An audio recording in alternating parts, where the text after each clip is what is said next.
In this video, I'm going to show you how to replace your front axle on your Ford Taurus. It's located behind your wheel. Using a 19mm socket, I'll take off our lug nuts. Make sure you keep a hand on it for that last one. All right, we're going to use a 29mm socket, and we're going to undo our axle nut. All right, so now to take off this washer, I'm going to use a magnet. Easiest way. So you're going to use some wire cutters. Undo your cotter pin. Might use a pick. Shake it around if your car's rusty like this. Rust typically doesn't like the shakes. I'm not cutting it off, I'm just pulling it out with these. All right, so now we're going to use a 17mm socket to take off our castle nut.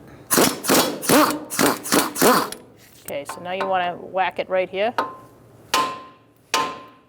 Just don't hit your fingers on that, that would hurt. I have my nut on the bottom of the tie rod so I can go like that if needed. Okay, so that's free, so we're going to take our nut off.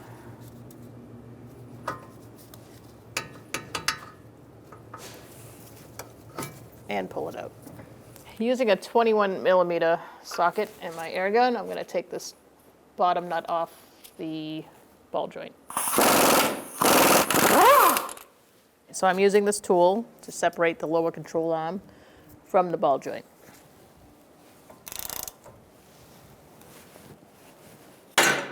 I'm going to put my lug nut on to hold it in place. So we're going to put a ratchet strap or something like it around the rotor here and hang on the spring. And now that we have our ratchet strap holding up the knuckle by the studs, I'm going to pry down on this pry bar and push this away and get that ball joint out, which is what I've done. So I'm going to get my pry bar behind here. So I'm moving up and I'm going on the top and on the bottom and going back and forth. Slowly inch it out. You can also get it from underneath a little bit if you have an access. So underneath did the trick. Just make sure your axle doesn't fall on the ground. Once you're out, you can pull it out. I put some transmission fluid on my finger, so we're just going to put a little bit on the end of this. Put some on your new axle as well. All right, so now we're going to put this in. You're going to do your best to try to line up the splines. Once you feel like it's kind of lined up, apply some pressure and push it in. You do want to make sure that your strut and knuckle are out of the way so you can line it up. It is really helpful to have somebody hold the knuckle and strut out of the way and hammer in the axle. Before you start hammering in the axle, you want to make sure that it's lined up, that the spline is lined up with the other inside the transmission. The way of doing that is by turning the axle slightly until you feel like it's locked in, and you can almost hear it in the transmission turning. Once you hear that, then you can start using a rubber mallet.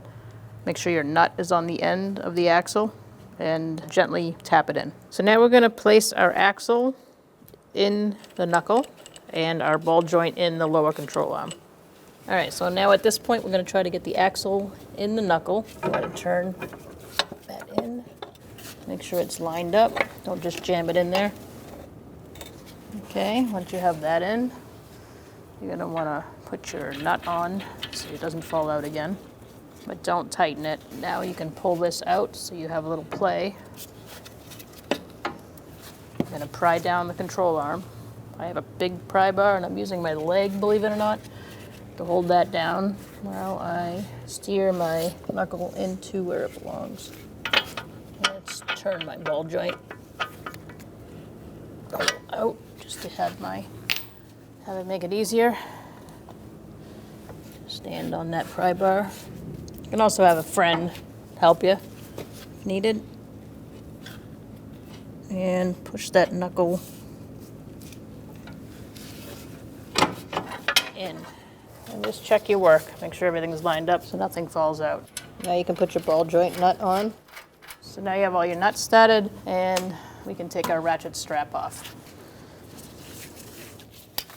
So let's tighten up this ball joint nut to 59 foot-pounds.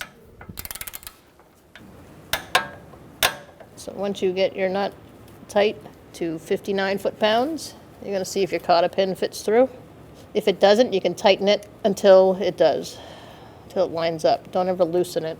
So I'm going to tighten mine up a tiny bit more to line up my hole better. That looks good. You're going to feed your cotter pin through and pull that part down, and then the other one can go around. You can use your fingers to start and then lock it down with some needle nose pliers.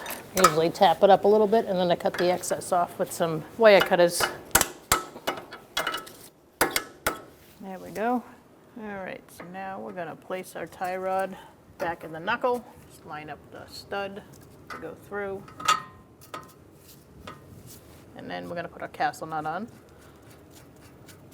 We're going to snug this up a little bit with our gun, and then we're going to torque it. Okay, so zip this on a little bit. And once you get it snugged, we're going to torque it to 41 foot-pounds.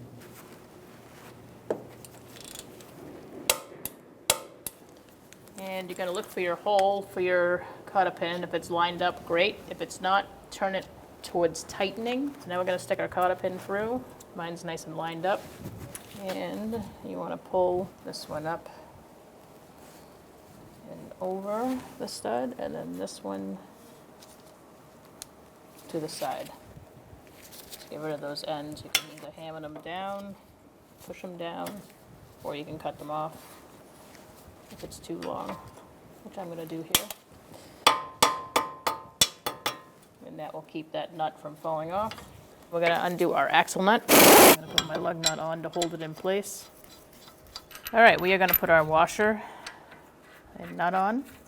All right, so now we're going to torque it. To do that, you're going to use a pry bar and put it between two lug nuts so that it doesn't turn when you're trying to turn the axle nut. You're not going to want to use an air gun or an electric gun to tighten your axle nut. Do it by hand.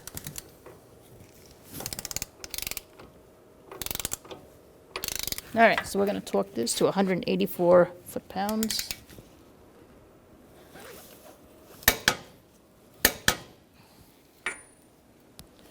All right, so now we can take our lug nut off and put our wheel on. Make sure you put them on hand tight first, and you're going to tighten them in a star-like pattern using a 19mm socket. I usually do the bottom one first and walk the wheel on.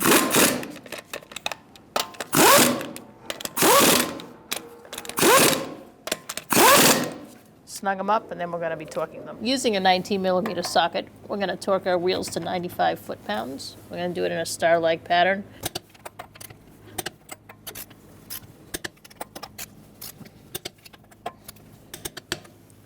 I'm going to check it one more time, go all the way around.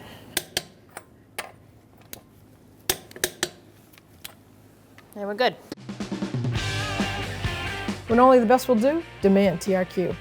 The only company that lets you view before you do. TRQ is committed to offering the highest quality aftermarket auto parts that are engineered for peace of mind. Thanks for using and viewing with TRQ.